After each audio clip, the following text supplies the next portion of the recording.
Здравейте!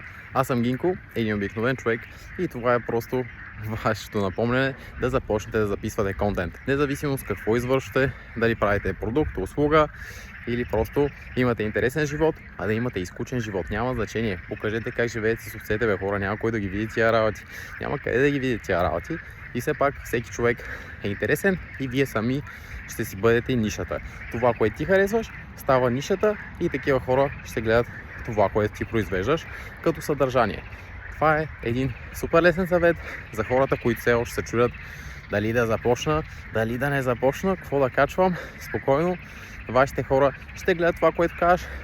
И най-интересното, някой от тях, или по-скоро никой от тях, няма да види абсолютно всичко, което качиш. Освен баба ти. Баба ти е супер фен. Благодаря, баба. Но това, което си плащаш, за да имаш съдържание, е кринджа, докато ги правиш тия клипчета. В началото е много по-тегаво, после става доста по-добре. За това, че аз бях един обикновен човек и беше приятно.